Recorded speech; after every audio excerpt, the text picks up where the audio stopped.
One of the most amazing events in recent history occurred in Zaytun, Egypt, where the Blessed Virgin Mary appeared to more than 500,000 people from 1968 to 1970 atop St. Mary's Coptic Orthodox Church. It began one night when a witness to the vision pointed at what he believed was a young woman about to commit suicide. Archdeacon Yusuf Kamel.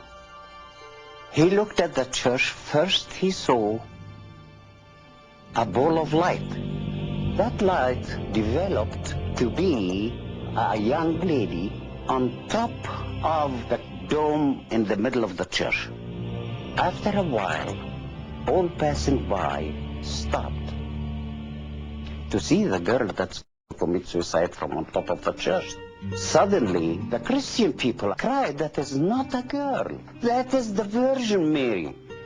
The girl on top of the church turned and faced them, and then floating over the middle dome, she came near the end, the front end of the church, and blessed them all. You had a tremendous circumstance because not just one or two or six or seven people seeing the Virgin Mary, but hundreds of thousands, including former President Abdul Nasser, government officials, officials of the church, the Orthodox Church, as well as Catholics, Protestants, Pentecostalists. You had them gathering every night for several years. For the first time in human history, thousands of believers and non-believers all experienced the same inexplicable phenomenon. Dr. Carey Malik was just one of the many witnesses. She stood there for a while, and then she began to walk on the roof till she reached the cross, and she knelt in front of the cross. She looked towards the area where I was, and she smiled. That view was the most majestic and beautiful and heavenly view I have ever laid my eyes on. I don't believe I saw her, or why she showed herself for me. Why Saint Mary show herself for someone like me? A sheet of light just out of nowhere appeared on the top of the church. And my sister-in-law says, "Look, she's standing there." She came down, she stood on the ground beside the church. And then she moved into the church, and then she vanished. Many hundreds and then thousands, then tens of thousands and hundreds of thousands of people congregated there and for themselves saw phenomena and strange smoke and what looked like nearly luminous birds or doves. And this went on for several years to the point where, by some estimates, 1 million people saw the Virgin Mary in Zaytun or some type of supernatural phenomenon. The question is, why Zaytun? Why Egypt in the mid-1960s when the Middle East was a powder keg? War was in the air, a massacre had been plotted. The homes of Christians were marked for blood. Peace, it seems, would take a miracle.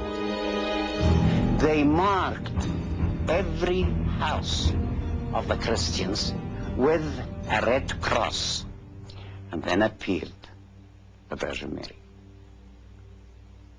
And instead of taking revenge of them, she cured them, healed them, gave them sight. The paralyzed began to walk. I heard a man shouting, "I see, I see." I was told the man was a blind Muslim, and the Holy Mother gave him back his eyesight. I can see. His eyes were opened and saw the figure of the Virgin in front of him on top of the church. The man was hysterical.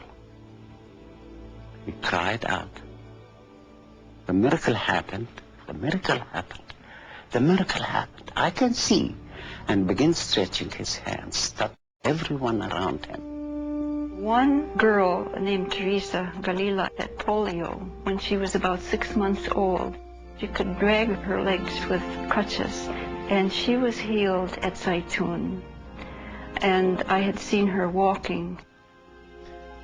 One of the most amazing miracles of healing occurred to a woman with breast cancer who came to Zaytun in search of a cure. One night, as she lay sleeping in a room near the Church of St. Mary's, she had a vision of the Blessed Virgin Mary. see the Virgin. She's standing by my bed. Now she's by the window. And now she's gone. Before she go to sleep, deep sleep, she felt the Virgin coming in with a small boy. The young boy gave her a small knife or something like that. And the Virgin told her, I am going to remove the cancer from your breast. Oh, it's painful. I can feel it. The next morning, the priest found a bowl of tissue next to her bed, and she was covered by a cloth with the sign of the cross written in blood. The amazing thing is, there is no sign of any wound or any opening or anything. X-rays, analysis prove that is free from cancer completely. The unexplainable, miraculous events of Zaytun, Egypt, are best understood by analyzing the testimony of the living witnesses. A study conducted by physicist Dr. John Jackson. All the witnesses to the Zaytun event virtually agreed amongst themselves as to what they saw. And so I think it's possible to construct what I would call a standard apparition of what had occurred. The apparition was self-luminous. Most of the people would say they could see some features.